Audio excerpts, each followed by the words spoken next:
Video అంతా shooting అయిపోయిన తర్వాత ఇంటర్వ్యూ రికార్డ్ చేస్తున్నాను. నేను చాలా ఇంట్రెస్టింగ్ విషయం నేను గ్రహించా ఇవాళ వీడియోలో. Today's video is about different world leaders. ఒక నలుగురు వరల్డ్ లీడర్స్ వస్తారు ఈ వీడియోలో. వాళ్ళు ఇచ్చిన స్పీచ్లు వస్తాయి. వాళ్ళ స్పీచ్లు బట్టి ఒక లీడర్ ఎలా ఉండాలి, ఎలా ఉండకూడదు, ఎలా మాట్లాడాలి, ఎలా విద్వేషాలు రెచ్చగొట్టకూడదు అనేది మీకు ఇది ఒక టెక్స్ట్ బుక్ ఎగ్జాంపుల్లో ఉంటుంది. మన కళ్ళ ముందు అన్ఫోల్డ్ అవుతుంది హిస్టరీ. ఇవాళ చరిత్ర మన కళ్ళ ముందు రాయబడుతుంది. అందరం తెలిసేసుకుందాం దాన్ని. అండ్ చాలా మంది ఓజీ గురించి మాట్లాడండి, ఓజీ అంటున్నారు. ఏదైనా వాల్యూ యాడ్, నేను సినిమా చూసాను, నేను ఏదైనా వాల్యూ యాడ్ అయితే నేను ఖచ్చితంగా చేస్తాను video. I really like the movie. దానికి మించి నాకు చెప్పడానికి సెపరేట్ వీడియో చేయడానికి నాకైతే ఏం కనబట్లేదు. ఎవరైనా కావాలంటే చూడండి ఆ సినిమాని. కావాలంటే ఏదైనా షార్ట్ మాట్లాడతాను నేను.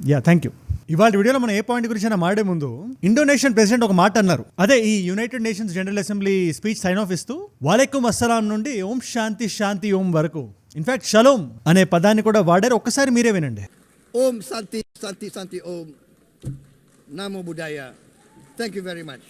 షలోమ్ అంటే ఏంటో తెలుసా? జుడాయిజంలో ఇజ్రాయలీ ప్రజలు వాడే పదం అది. ఈయన ఒక ముసల్మాన్ అయ్యండి, ప్రపంచంలోని అతిపెద్ద ముసల్మాన్ కంట్రీ నుంచి వచ్చి ఇండోనేషియా వరల్డ్స్ బిగ్గెస్ట్ ముస్లిం మెజారిటీ నేషన్. అది గ్లోబల్ పీస్ గురించి మాట్లాడారు UN లో. ప్రభువో సుబియాంటో అనే ఈ వ్యక్తి మన దేశానికే కాదు ప్రపంచంలో ఉండే వరల్డ్ లీడర్స్ అందరికీ ఆయన ఒక ఆదర్శంగా నిలబడాలి. అండ్ మీరు చూస్తున్నప్పుడు కానీ ఆయన స్పీచ్ వింటున్నప్పుడు కానీ మీకు ఒక థాట్ రావచ్చు, ఏముంది మాటలు మాట్లాడడం చాలా ఈజీ కదా, గ్లోబల్ రిలీజియస్ హార్మోనీ ఉండాలి, అందరూ పీస్ఫుల్ గా ఉండాలని చెప్పడం ఇది చేయడం కష్టం కదా అంటే, ఇవాళ రోజున UN లో ప్రతి డిస్కషన్ ఒక టాపిక్ చుట్టూనే నడుస్తుంది. Palestinian statehood. దీనికి సంబంధించి మన భారతదేశం నుంచి ఓటు కూడా మనకి ఇండిపెండెంట్ స్టేట్ ఉండాలనే పాలెస్టైన్కి పడింది. అది మన భారతదేశపు స్టాండ్. దాన్ని పక్కన పెడదాం కాసేపు. మన కళ్ళ ముందు ఇవాళ హిస్టరీ అన్ఫోల్డ్ అవుతుంది. ఇమాన్యుయల్ మ్యాక్రో గారు ఉన్నారు కదా, ఫ్రెంచ్ ప్రెసిడెంట్. ఆయన UN జనరల్ అసెంబ్లీలో నిలబడి క్రౌడ్ మొత్తాన్ని చూస్తూ పాలెస్టీనియన్ నేను స్టేట్ కింద ఇవాటి నుంచి రికగ్నైజ్ చేస్తున్నా అన్నాడు. Et le peuple palestinien, je déclare que la France reconnaît aujourd'hui. And చాలా వరకు యూరోపియన్ నేషన్స్ కూడా ఇవాళ పాలెస్టైనియన్ స్టేట్హుడ్ కావాలంటున్నాయి. ఒక పక్క ఇది ఇలా జరుగుతుండగా ఈ ముస్లిం లీడర్స్ అందరితో డొనాల్డ్ ట్రంప్ గారు కూర్చొని ఆయన ఒక మాట అన్నారు, చాలా ఇంట్రెస్టింగ్ అనిపించింది నాకు. నేను చాలా మీటింగ్లు చేశాను కానీ నాకు సంబంధించి ఇదే మోస్ట్ ఇంపార్టెంట్ మీటింగ్ ఇది.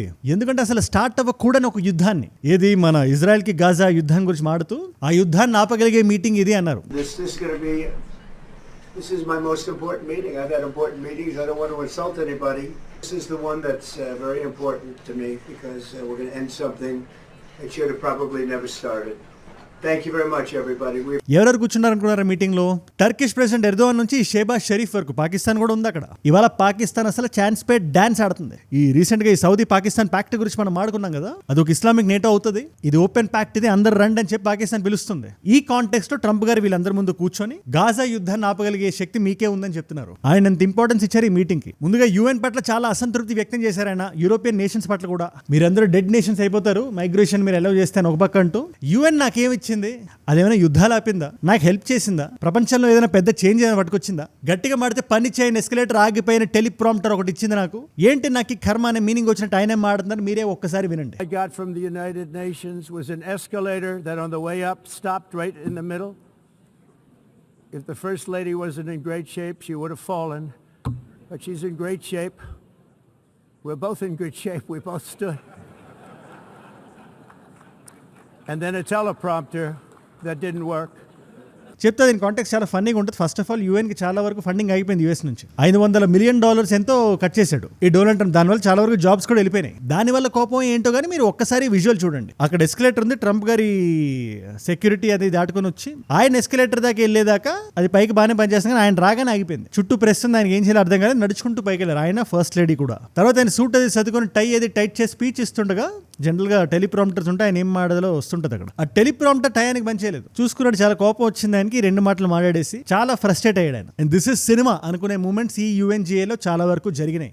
అంతెందుకంటే రాబోయే జియో పాలిటిక్స్ ఉంటాయి కదా, ఎప్పుడు ఎక్కడ ఏది ఎలా జరిగినా మన కళ్ళ ముందు ఇప్పుడు అన్ఫోల్డ్ అవుతున్న ఈవెంట్స్ ఉన్నాయి కదా. ఫ్రెంచ్ ప్రెసిడెంట్ మ్యాక్రో గారు 2 స్టేట్ సొల్యూషన్ కి మద్దతు ఇస్తూ పాలెస్టైన్ స్టేట్ ఒకటి కంట్రీ అని చెప్పడం. ఇండోనేషియన్ ప్రెసిడెంట్ వచ్చి ఓం శాంతి శాంతి ఓం అనడం. ట్రంప్ గారు యాజ్ యూజువల్ గా వచ్చి ఫ్రస్ట్రేట్ అవ్వడం. మనకి రకరకాల లీడర్షిప్స్ కనబడుతున్నాయి మన ముందు. అండ్ వీటిలన్నిటికీ కారణం ఒక్కటే. జనరల్ గా ఇజ్రాయెల్ కొంచెం ఆగి ఆలోచించి వ్యవహరిస్తుంటది, కానీ ఖతార్ దగ్గరకు వచ్చేసరికి కొంచెం దూకుడు ఎక్కువైంది. ఆ దూకుడు వల్ల ఇవాళ భారతదేశానికి కూడా ఇవాళ మనం కొంచెం టెన్షన్ పడాల్సిన అవసరం ఎంతైనా ఉంది. And we all need to know మన చుట్టూ ఏం నడుస్తుంది అని. It's very important. అండ్ ఇలాంటి ఇంపార్టెంట్ వీడియో నా సైడ్ నుంచి మీకు రోజు కొట్టి వస్తుంది, ఎవ్రీ సింగిల్ డే.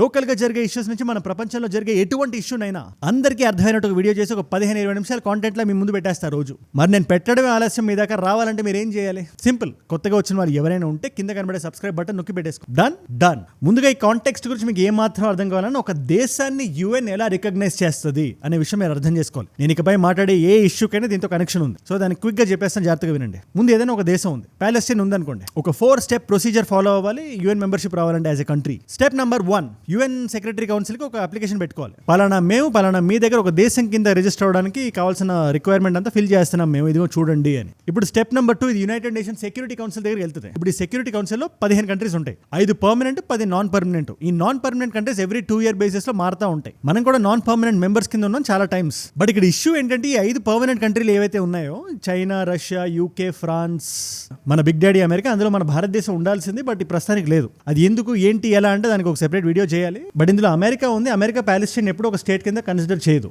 అది మీరు మైండ్ లో పెట్టుకోండి. అది ఎందుకంటే అమెరికాకి ఇజ్రాయెల్ కి చాలా స్ట్రాంగ్ కనెక్షన్ ఉంది. వీటో వేసేస్తుంది అమెరికా. వీటో అంటే అది ఒక లాటిన్ పదం, అది ఐ ఫార్బిడ్ అని. సో ఇష్యూ ఎప్పుడు ఉంటుంది, ప్యాలెస్టైన్ కి ఇక్కడే కట్ అయిపోతుంటుంది. సరే, ఒకవేళ ఇది కూడా పాస్ అయింది అనుకుందాం. ఫర్ ఎగ్జాంపుల్ యూఎస్ కూడా ప్రెషర్కి వచ్చి ప్యాలెస్టైన్ ఒక స్టేట్ హుడ్ కావాలని చెప్పి ఒప్పుకుంటే, అప్పుడు స్టెప్ నెంబర్ 3కి వెళ్తుంది. ఇప్పుడు ఏదైతే నడుస్తుందో యుఎన్ జనరల్ అసెంబ్లీ, అక్కడ ఒక ఓటింగ్ పెడతారు. అక్కడ ఎవరెవరైతే మెంబర్ దేశాలు ఉన్నాయో వాళ్ళలో 2/3 మెజారిటీ వస్తే, అంటే మన దగ్గర మన పార్లమెంట్ ఏదైనా బిల్ పాస్ అవ్వాలంటే ఏం అవ్వాలి, అదే సేమ్ 2/3 ఆఫ్ ద మెజారిటీ. 100 మంది ఉంటే 66 మంది ఓటు గుద్దాలి మాకు కావాలి అని. అప్పుడు ఓకే అవుతుంది. స్టెప్ 4 కింద ఫార్మల్ గా రికగ్నైజ్ చేస్తారు. అండ్ ఇవాళ ఏమవుతుందంటే, ఫార్మల్ గా పాకిస్తాన్ యుఎన్ కి సంబంధించి ఒక స్టేట్ కింద అవ్వకపోయినా దేశాలందరూ వచ్చి ప్యాలెస్టైన్ స్టేట్ హుడ్ గురించి, గాజాలో జరుగుతున్న ఇష్యూస్ గురించి, వాళ్ళకి జరుగుతున్న అన్యాయాల గురించి, రావాల్సిన ఫ్రీడమ్ గురించి మాట్లాడుతున్నారు. బట్ ఇప్పుడు జరుగుతుంది ఏంటంటే, ఈ దేశాలు, ఈ కంట్రీస్ అందరూ, ముఖ్యంగా యూరోపియన్ దేశాలు అందరూ వచ్చి వాళ్ళకి రావాల్సిన స్టేట్ హుడ్ గురించి, జరుగుతున్న అన్యాయం గురించి మేము మద్దతుగా ఉన్నాం అని చెప్పి వాళ్ళ ఒక స్టేట్ కింద మేము పరిగణిస్తున్నాం, అదే ఒక దేశం కింద అని వాళ్ళు చెప్తున్నారు. అండ్ వీళ్ళల్లో most important speech is Emmanuel Macron. It's historic on so many levels.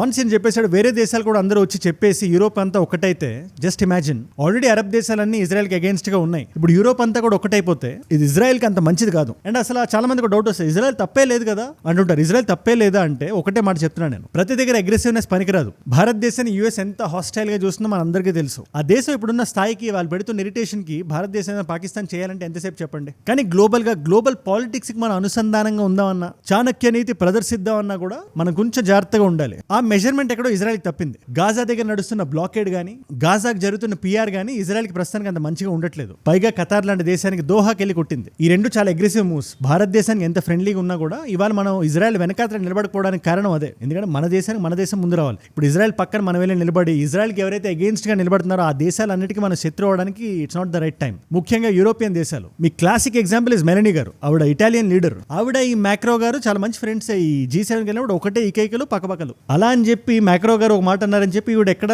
తగ్గట్లేదు. ఈవిడ, నేను ప్యాలెస్టైన్ ఒక దేశం కింద పరిగణించాలంటే నాకు కొన్ని కండిషన్స్ ఉన్నాయి. ఇది ఆవిడ అంటున్న మాట. 1, గాజా నుంచి హమాస్ వెళ్ళిపోవాలి. 2, ఆర్మ్స్ అన్ని కింద పడేసేయాలి. 3, ఇజ్రాయలీ హాస్టేజెస్ వదిలేయాలి. ఇలా కొన్ని కండిషన్స్ ఆవిడ పెట్టి, అప్పుడు అది జరిగితేనే నేను కన్సిడర్ చేస్తాను, కానీ అప్పటిదాకా నేను చేయను అంటే, ఇవాళ ఇటలీలో కంప్లీట్ గా దాన్ని ఏమంటారు, వైలెంట్ ప్రొటెస్ట్లు జరుగుతున్నాయి. అది రోమ్ అవనివ్వండి, మిలాన్ అవనివ్వండి. ఈ ఊర్లలో జనాలు రోడ్ల మీదకి వచ్చేసి టియర్ గ్యాస్లు, పెప్పర్ స్ప్రేలు, ఇంకా చెప్పాల్సిన అవసరం లేదు. ఆ రేంజ్ లో ప్రొటెస్ట్ చేస్తున్నారు. బట్ ఈవిడ పాయింట్ ఆఫ్ వ్యూ ఆలోచిస్తే ఏంటి, ఈవిడ కోలేషన్ ఏదైతే ఉందో చాలా కన్సర్వేటివ్ కోలేషన్ ఆవిడ. అండ్ ఇజ్రాయెల్ తో చాలా దగ్గర సంబంధాలు ఉండే వ్యక్తి పాలిటిక్స్ పరంగా. And also far right leaning party అది. సో వాళ్ళు అక్కడ స్టాండ్ తీసుకోవడం వాళ్ళకి పొలిటికల్ గా కరెక్ట్ అంతే. బట్ చూడండి ఎంత బ్యాక్లాష్ వస్తుందో. అందుకని భారతదేశం ప్రస్తుతానికి న్యూట్రల్ గా ఉంది అంతే. నేను ఎప్పుడు ఒక మాట అంటున్నా, మన దేశానికి మన దేశం మాత్రమే ముందు రావాలి. అల్టిమేట్లీ మన దేశపు సెల్ఫ్ ఇంట్రెస్ట్ ని మనం సర్వ్ చేయాలి, కానీ ఇంకేదో దేశం కోసం మన నష్టాన్ని మనం కొని తెచ్చుకోకూడదు. This my point of view. దీని గురించి మీరే ఉంటారు, నాకు కింద కామెంట్స్ లో ఖచ్చితంగా రాయండి. ప్రస్తుతానికి ప్రపంచంలో ఒక ఇస్లామిక్ నేటో రావడం భారతదేశానికి అంత మంచిది కాదు. పాకిస్తాన్ లాంటి ఒక ఇన్సిగ్నిఫికెంట్ దేశం, పనికి రాని దేశం ఒకటి, ఇవాళ వాళ్ళు ఆ టేబుల్స్ మీద డొనాల్డ్ ట్రంప్ గారితో, ఈ టర్కిష్ ప్రెసిడెంట్ తో, వీళ్ళందరితో కూర్చొని మాట్లాడుతున్నారు. లేదు మనందరం కలుద్దాం అని చెప్తున్నారు. ఆఫ్ కోర్స్ ఆ వేరే దేశాలకు భారతదేశంతో ఎటువంటి పర్సనల్ గ్రజెస్ లేకపోవచ్చు. వాళ్ళ ఇష్యూ అంతా ఇజ్రాయెల్ తోనే. ఇజ్రాయెల్ తో మనం కొడదాం అనే పాయింట్ తో వీళ్ళందరినీ ఒక్కటి చేసి, పాకిస్తాన్ నా దగ్గర న్యూక్లియర్ ఆయుధాలు ఉన్నాయని చెప్పి, ఈ దేశాలన్నింటిలో Egypt, Lebanon, Iraq, UAE and ఇంకేవైతే ఈ ఇస్లామిక్ నేషన్స్ ఉన్నాయో, భారతదేశంతో ఫ్రెండ్లీగా ఉండే నేషన్స్ కూడా అనవసరంగా పంట కింద రాయిలా మారే ప్రమాదం ఉంది. రేపు పాకిస్తాన్ మన దేశంలోకి వచ్చేదైనా చేయరాని చేసి మనం రిటాలియేట్ అయితే, ఆపరేషన్ సింధూని కంటిన్యూ చేస్తే, అది ఇస్లామిక్ నేటో మొత్తాన్ని మీద వార్ కింద ప్రకటించుకోవచ్చు. ఇలా నేను చెప్పట్లేదు, చాలా మంది జియో పొలిటికల్ ఎక్స్పర్ట్స్ చెప్తున్నారు. అండ్ వీటిలన్నిటికీ కారణం ఏంటి అని మనం కొంచెం బ్యాక్ ట్రాక్ చేసినా కూడా మనకి ఇజ్రాయెల్ కనబడుతుంది. ఆ రోజు నేను చెప్పా, ఐ థింక్ ఒక 10-15 రోజుల క్రితం మనం మాడుకున్నాం, ఖతార్ దోహాలో ఏదైతే జరిగిందో అది మనకు అంత మంచిది కాదు. దీని పర్యవసానాలు మనకి ఫ్యూచర్ లో కనబడుతుంటాయి. అండ్ మనకు కనబడడం మొదలు కూడా అయినాయి. చూడండి మీరు ఒకసారి, అందరూ ఒకటైతే ఇవాళ మనం వెళ్ళి కానీ ఇజ్రాయెల్ పక్కన నిలబడితే మనకి చాలా నష్టం ఉంది. ప్లస్ ఇంకో డేంజర్ కూడా ఉంది. కశ్మీర్ ఇష్యూ ఏదైతే ఉందో, యూఎన్ లో ఇప్పటిదాకా ఏదైనా దేశాలు మాట్లాడడానికి ఇబ్బంది పడుతున్నా, ఇది మనకెందుకు లేని వదిలేసినా కూడా, వీళ్ళందరూ కలిసి ఒక కోలేషన్ లో కానీ వస్తే మళ్ళీ సౌండ్ రైజ్ అవుతుంది కాశ్మీర్ ఇది అది హ్యూమన్ రైట్స్ అని. ముఖ్యంగా మొన్న ఎర్దోగాన్ కూడా ఆయన రేస్ చేశారు, కాశ్మీర్కి ఒక ఇష్యూ కావాలి, దానికి సొల్యూషన్ రావాలి అని. చూడండి మీరు ఆ నోరు ఎందుకు లేస్తుంది, because of this collation. And దానికి పునాది నాంది ఏంటి, సౌదీ అరేబియాకి పాకిస్తాన్కి జరిగిన ఒక డిఫెన్స్ ప్యాక్టే కదా. పాకిస్తాన్కి డబ్బు, పలుకుబడి, జియోపొలిటికల్ ఇన్ఫ్లుయెన్స్ ఇవేవి లేకపోయినా కూడా ఇవాళ ఇన్ని రికార్డింగ్ డాన్స్ లేస్తుంది కదా. జస్ట్ ఇమాజిన్ కొంచెం డబ్బులున్నా కూడా ఎంత ఎగిరెగిరి పడేదో. That's why balkanization of Pakistan is important అనేది, అంతే. ఓకే, గ్లోబల్ పాలిటిక్స్ పరంగా మన వరకు మనం ఏం చేయలేని విషయాల్లో మనం చాలా సైలెంట్గా ఉంటున్నాం, న్యూట్రల్గా ఉంటున్నాం, ఓకే. కానీ మనకి డైరెక్ట్గా ఎఫెక్ట్ అవుతున్న విషయాల్లో కూడా మనం సైలెంట్గా ఉంటే ఏం జరుగుతుంది అనేది H1B వీసా ఇవాళ ప్రూవ్ చేస్తుంది మనకి. American government is taking hostile decisions కదా. భారతీయులకు ఎక్కడైతే నష్టం జరుగుతుందో అక్కడ మేము యాక్ట్ చేస్తాం, కార్నర్ కి పుష్ చేస్తాం, మమ్మల్ని అడిగే వాళ్ళే లేరు అన్నట్టు యూఎస్ బిహేవ్ చేస్తున్నప్పుడు మాట్లాడాల్సింది ఎవరు? రెండు సైడ్స్ నుంచి మాటలు రావాలి. ఒకటి ఇండియన్ డయాస్పోరా. దీని మీనింగ్ ఏంటి అంటే మన వాళ్ళు అక్కడ వెళ్ళి సెటిల్ అయ్యి ఎవరైతే ఉన్నారో పెద్ద పెద్ద పొజిషన్స్ లో, ఇన్ఫాక్ట్ మన వాయిస్ అక్కడ ఏదైతే ఉందో వాళ్ళ నుంచి ఒక సౌండ్ కిక్కురు మనట్లేదు. వాళ్ళు మాకు సంబంధం లేదు, మాకు H1B వీసాలు, మాకు గ్రీన్ కార్డులు ఉన్నాయి, మనల్ని ఎవరు ఆపేదన్నట్టు ఉన్నారు కదా. మీరు ఒకసారి కాంట్రరీగా ఈ మెక్సికోకి అగేన్స్ట్ గా ఏదైనా ఒక బిల్ ఏదైనా పాస్ అయితే, లేదా లాటిన్ అమెరికా, కొలంబియా ఇలాంటి దేశాలకు ఏవైనా అగేన్స్ట్ గా ట్రంప్ గారు మాట్లాడితే అక్కడ డయాస్పోరా ఎలా మాట్లాడుతుందో రీసౌండ్ వచ్చినట్టు మీరు ఒకసారి వినండి. మీరు ఇవాళ మనం సైలెంట్ గా ఉన్నాం. దీని గురించి శశి థరూర్ గారు కూడా మాట్లాడుతూ, if you really care for your motherland, మీ మాతృభూమి మీద మీకు ఏం మాత్రం ప్రేమ ఉన్నా దాని గురించి మీరు ఫైట్ చేయాలి, గమ్మునుంటే కుదరదని మాట్లాడుతున్నాడు ఆయన. If you care about the relationship with your motherland, then you also have to fight for it, speak for it. దీనికి ఆయన తీసిన ఎగ్జాంపుల్ కూడా చాలా బాగుంది. అమెరికాలో ఉండే కాంగ్రెస్ మెన్, సెనేట్, ఈ పార్లమెంట్లో వాళ్ళు బిలీవ్ చేసేది ఏంటంటే భారతీయ వాయిస్ ఇస్ ఇంపార్టెంట్ అని. వీళ్ళు ఇప్పుడు అమెరికాలో సిగ్నిఫికెంట్ వాయిస్ అయ్యారు. అలాంటి వాళ్ళకి భారతీయులకు అగేన్స్ట్ గా ఏదైనా ఒక రూల్ కానీ ఒక జడ్జ్మెంట్ కానీ పాస్ అయినప్పుడు మనం సైలెంట్గా ఉంటే మనం మీకు అనేసుకుంటారు, మన సాఫ్ట్ కొంచెం ఈ డొసైల్ అనేసుకుంటారు. ఒక కాంగ్రెస్ ఉమెన్ కూడా చెప్పారంట, నాకు సంబంధించిన ఓటర్స్ లో ఒక్క ఫోన్ కాల్ రాలేదు నాకు H1Bకి సంబంధించి మేము డెసిషన్ తీసుకున్నప్పుడు. ఇది మనం కొంచెం ఆలోచించాల్సిన విషయం, అక్కడ డయాస్పోరా మాట్లాడాల్సిన విషయం. అండ్ వాళ్ళని కూడా కంప్లీట్ గా నేను తప్పుపట్టను. మన గవర్నమెంట్, మన ప్రధానమంత్రి గారు కూడా ఆయన సైలెంట్ గా ఉంటారు, ఓకే. బట్ ఎక్కడో దగ్గర డైరెక్ట్ గా ట్రంప్ గారిని ఉద్దేశిస్తూ అయినా, అమెరికా భారతదేశం మీద తీసుకుంటున్న డెసిషన్స్ ని క్రిటిసైజ్ చేస్తూ అయినా డైరెక్ట్ గా ఆయన మాట్లాడితే అక్కడ ఉండే మన భారతీయ డయాస్పోరా కూడా ఒక బలం వస్తుంది, మనం కూడా మాట్లాడదామని. ఎక్కడైతే భారతదేశం నుంచి కూడా నాయిస్ చాలా చాలా సేఫ్ గా మాట్లాడుతున్నారని వాళ్ళకి అనిపిస్తుందో వీళ్ళు కూడా అలాగే ఉంటారు. అండ్ ఎక్కడ కూడా వాళ్ళు తగ్గేటట్లేదు. ఒక రోజు టారిఫ్ అంటారు, ఇంకొక రోజు H1B అంటారు, నెక్స్ట్ డే రేపు ఇంకేమంటారో మనకు తెలియదు. మనం కానీ స్ట్రాంగ్ రెసిలియన్స్ చూపించకపోతే మనం ఇల్లీగల్ ఇమిగ్రెంట్స్ కాదు కదా, ఫెన్స్లు దాటి మనం వెళ్ళట్లేదు కదా. రాజ్యాంగబద్ధంగానే చట్టబద్ధంగానే వెళ్తున్న లీగల్ ఇమిగ్రేషన్ మనం చేసేది మోస్ట్లీ భారతీయులు మాత్రం. అలాంటి భారతీయుల పట్ల ఇలాంటి స్టేట్మెంట్స్ చేసేటప్పుడు, ఇలాంటి చర్యలు తీసుకుంటున్నప్పుడు అక్కడ డయాస్పోరా మాట్లాడాలనేది నా అభిప్రాయం. దీని మీద మీరేమంటారు? శశి థరూర్ గారు ఇస్ అబ్సల్యూట్లీ రైట్. అరే ఈ మాటని సెనేట్సే కాదు, భారతదేశం ఇంపార్టెంట్ అనే విషయాన్ని ఇవాళ జెలెన్స్కీ అంటున్నారు. ఏదైతే ఎపీ సెంటర్ ఉందో ఈ యుద్ధాలకు మొత్తానికి, రష్యా యుక్రెయిన్ వార్, దీని మీద ట్రంప్ గారు చేతులు ఎత్తేసారు ఆల్రెడీ, నా వల్ల ఏ పని కాదు ఇది అని. యుఎన్ కూడా నేను గాజా యుద్ధం ఆపుతాను, అట్లీస్ట్ అప్పుడైనా నన్ను నోబెల్ ప్రైజ్ కి నామినేట్ చేయండి అనే మీనింగ్ వచ్చినట్టు ఆయన మాట్లాడుతున్నారు ఒక పక్కన. అలాంటి జెలెన్స్కీ ఇవాళ అదే యుఎన్ లో ఇంటర్వ్యూ ఇస్తున్నాడు ఆయన ఒక అమెరికన్ జర్నలిస్ట్ కి. And that journalist asked, China మరియు భారతదేశం కొంచెం ఇదిగా ఉన్నాయి కదా, దాని మీద మీరు ఏమంటారు? వెస్ట్ కి అగేన్స్ట్ కి వెళ్తున్నాయి కదా అంటే, చైనాను వదిలేయండి, చైనాకి యుఎస్ కి సంబంధం లేదు, ఇద్దరు కొట్టుకుంటా ఉంటారు. భారతదేశం మనకు చాలా ఇంపార్టెంట్, భారతదేశం మనం చాలా స్ట్రాటజిక్ గా చూడాలి. అఫ్ కోర్స్ ఆ రష్యా ఆయిల్ ఇదంతా పక్కన పెడితే యూరోపియన్ దేశాలు కూడా వెళ్ళి భారతదేశంతో మాట్లాడాలి, కన్విన్స్ చేయాలి, మన పక్కకి తిప్పుకోవాలి, తెచ్చుకోవాలని చెప్పి ఆయన అంటున్నారు. Can manage it with Europeans, make more close and strong relations with India, and I think we have to do everything not to withdraw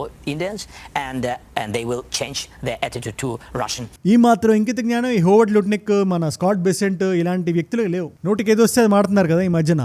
and ఇలాంటి కాంటెక్స్ట్ లో కూడా మనం రకరకాల లీడర్షిప్స్ మనం చూస్తున్నాం. మీకు 3 ఎగ్జాంపుల్స్ ఇస్తాను నేను. ఫస్ట్ మన భారతదేశం మనం తీసుకుందాం. మన టెన్సైల్ స్ట్రెంత్ ని టెస్ట్ చేద్దామని ఎంత లాగినా కూడా మనం ఎక్కడ తగ్గట్లేదు, మన సెల్ఫ్ రెస్పెక్ట్ ని దించట్లేదు. అట్ ద సేమ్ టైం మనం అఫెన్స్ కూడా వెళ్ళట్లేదు మనం. ఎందుకంటే మనం ఏమనుకుంటాం, 3 ఏళ్లలో ఆయన దిగిపోతారు, తర్వాత చూసుకుందాం మనం అనుకుంటాం. మనం ప్రస్తుతానికి కాయిన్ ఇంకో సైడ్ ఉంది, కంప్లీట్ అఫెన్స్ వెళ్ళిపోవడం. అంటే ఈ కొలంబియా లాంటి దేశం ఆయన న్యూయార్క్ వచ్చి ఇదే యుఎన్ జనరల్ అసెంబ్లీ స్టేజ్ మీద నిలబడి ట్రంప్ గారి మీద క్రిమినల్ ఇన్వెస్టిగేషన్ చేయాలి, ఆయన్ని జైల్లో వేయాలని మీనింగ్ వచ్చినట్టు మాట్లాడుతున్నారు. ఆయనకి డిఫరెంట్ జోన్లు ఏంటి, ఆయన ఈ ఇల్లీగల్ ఇమిగ్రేషన్స్ పరంగా ఆ టైంలో ఈ వార్ జెట్స్ లో పంపిస్తుంటే మిడ్వే మళ్ళీ వెనక్కి పంపించి ఈయన ఒక సివిలియన్ ఎయిర్ క్రాఫ్ట్ పంపించి తెచ్చుకున్నాడు కదా, ఇదే గుస్తావో పెడ్రో. ఈయన గురించి మనం మాడుకున్నాం. పెట్రోనా ఐ థింక్ గుస్తావో పెట్రో.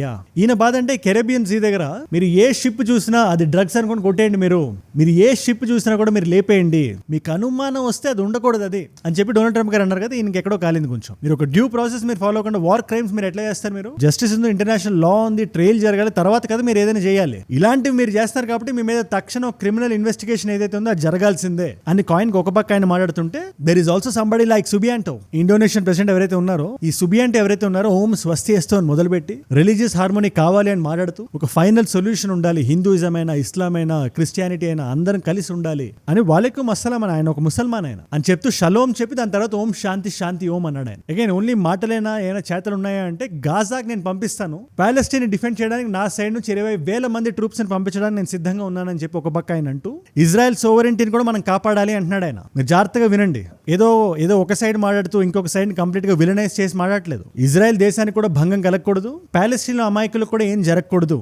అని నమ్ముతున్నాడు ఆయన. Now that is good leadership. A leader అయినా వచ్చినప్పుడు ఫర్ ఎగ్జాంపుల్ జెలెన్స్కీ గారిని మనం తీసుకుందాం.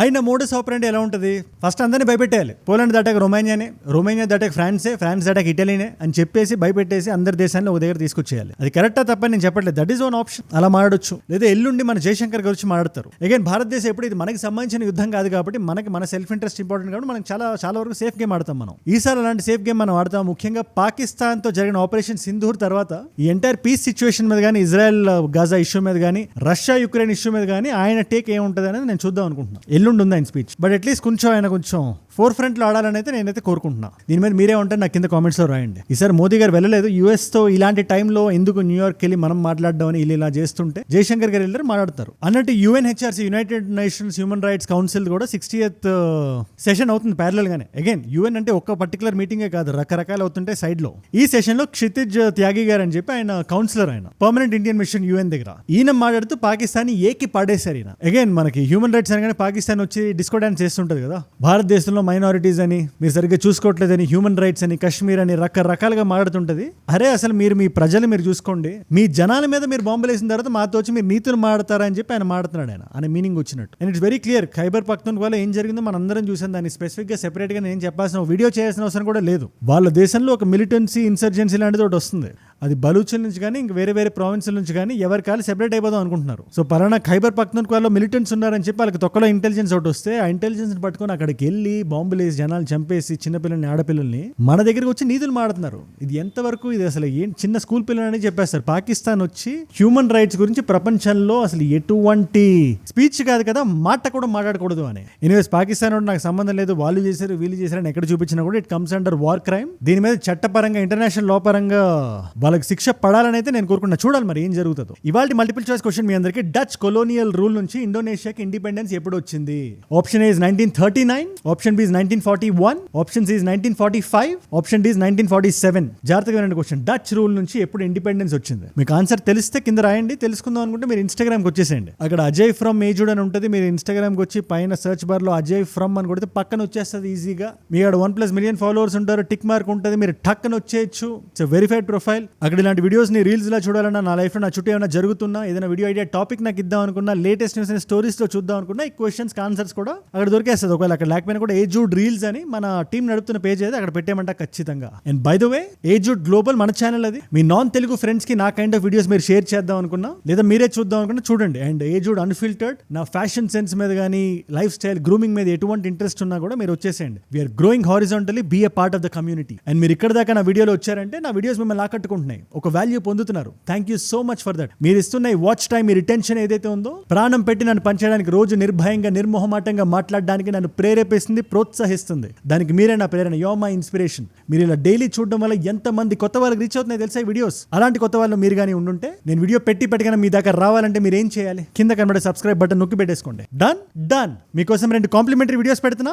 ఈ వీడియో ట్రంప్ గారి స్పీచ్ గురించి ఇవాళ వీడియోలో మనం పెద్దగా ఏం మాట్లాడలేదు, ఎందుకంటే నిన్న క్రిస్టల్ క్లియర్ గా ఎక్స్ప్లెయిన్ చేశాను ఆయన ఏం మాట్లాడాడు అని. ఆ వీడియో ఇక్కడ ఉంది, ఇదే UN జనరల్ అసెంబ్లీ మీటింగ్ లో. లేదు H1B ఇష్యూ మీద నాకు క్లారిటీ కావాలి, ట్రంప్ గారు ఏంటి డెసిషన్, ఇప్పుడు ఏ స్టాండ్ లో ఉంది అమెరికా ఇండియాకి, ఏంటది నేను చదువుదాం అనుకుంటున్నా, H1B నాకు కావాలి, వస్తుందంటే ఎలా వస్తుంది అని ఈ డౌట్స్ మీకు ఉంటే ఆ వీడియో ఇక్కడ ఉంది. మీకు ఏ వీడియో ఇంట్రెస్ట్ ఉంటే ఆ వీడియోని చూడండి. నేను మళ్ళీ మిమ్మల్ని రేపు కలుస్తా. మనందరం కలిసి పెరగాలి, కలిసి ఎదగాలి. Let us all grow together, let us all rise together, rise above ignorance, rise above arrogance, rise above hate. ఏజుడ్ అంటే మనం. జై హింద్, జై భారత్, జై వీరాంజనేయ. ఓం నమః శివాయ.